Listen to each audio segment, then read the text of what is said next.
Welcome to the last of the videos on dynamic memory, in which I want to talk about some of the things that can go wrong and what you can do about it.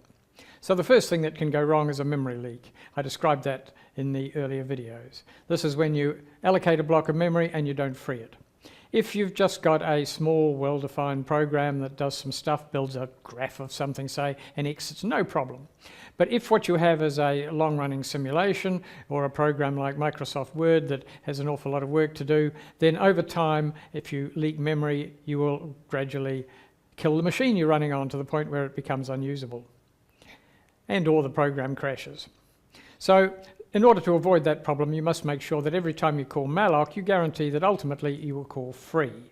So a good style is to get into something like we've got in this program, where before you exit, you free all the students that you had created. So you have a function to read students, and then at the end you free them all. This isn't necessary. The program will, or the operating system will free up memory when your program exits, but it's good style to write code like this so that you can keep or ensure that you have actually managed your memory correctly.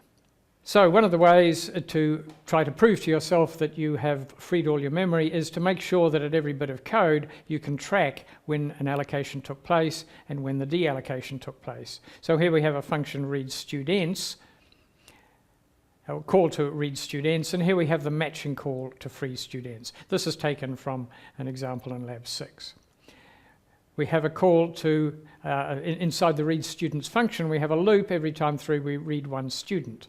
If every call to read students is balanced by a call to free students, then provided we can now compare free students with read students and prove that every one of those got freed again, we're looking good. You have to write that code in the lab. And similarly here, I'm not going to spend any longer on that. The idea, I think, is fairly obvious. You're trying to prove to yourself that you have behaved and freed everything you allocated. How do you actually detect memory leaks? If you're on Linux, then by far the best tool is the amazing valgrind program. If you're on Windows, well, tough. There's nothing to come anywhere near it. You can use the C malinfo, which stands for mallocked memory information, but it's clunky. And so valgrind is the tool of choice, and I'll just give you a quick demo of how that works.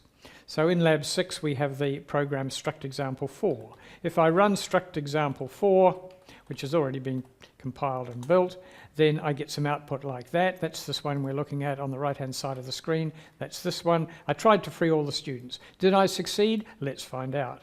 Rerun that program with valgrind in front of it. Now it tells me, there's my output, same as before, but now it tells me that at exit there were 132 bytes still in use in 6 blocks. If it also says if I want to get more details, I should run it with ---- leak check equals full. So let's do what we're asked. Let's insert that in before the file name and run it again. So here we get the same output as before, but much more details in the summary. And it tells us, for example, that there's 10 bytes were lost in a single block from loss record 1 of 2, which was the malloc we did in struct example 4.c line 51. So that's, if we look at it, that's here. So we immediately know that we forgot to free that memory up again. I've just given you a big hint for Lab 6, haven't I?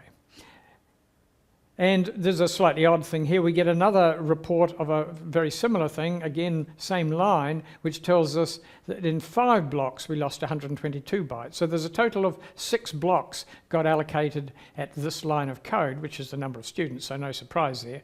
You might wonder why are they reported in 2 separate reports, one with 1 block and 2 with 5, and the reason is the stack backtrace is different. So this one has a different line in it here, and if you were to look at the source code, you'd find that what's happening is that in one of those loss reports relates to the, if I can find it, relates to this call, where we read one student to get started up, the 1.5 loop, and the others all relate to that particular call, which was done 5 times. So there's the total of 6. That's just one example of the power of valgrind. Let's look at something else we can do with it. That is, deal with heap corruption. As I've explained several times, it's a dangerous business using dynamically allocated memory. When you run off the end, the results tend to be catastrophic, and often what's worse is that they don't affect you till sometimes later, and by then it's very hard to figure out what went wrong.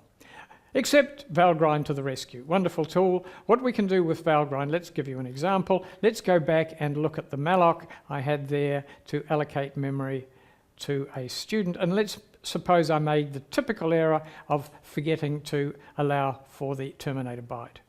If I build that and then rerun struct example 4 under the protection of valgrind, then what we now get is apparently similar output until we scroll up. Look at all this stuff.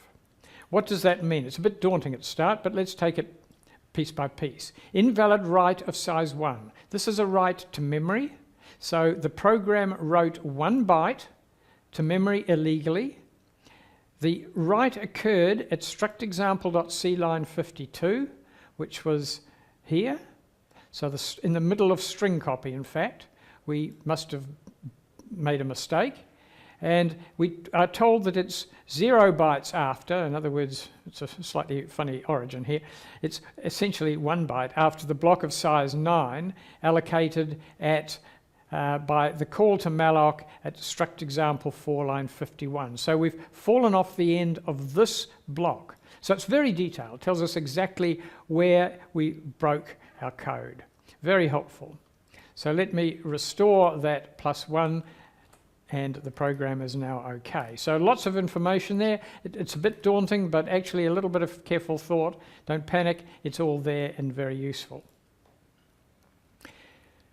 There's also a -lm check tool, a standard C library call, which you can use on Windows as well, which is sort of helpful because it puts canaries in all the blocks and makes sure that when you go to free them, that the canaries are still intact. But not as good as valgrind, which detects the error at the time it occurs.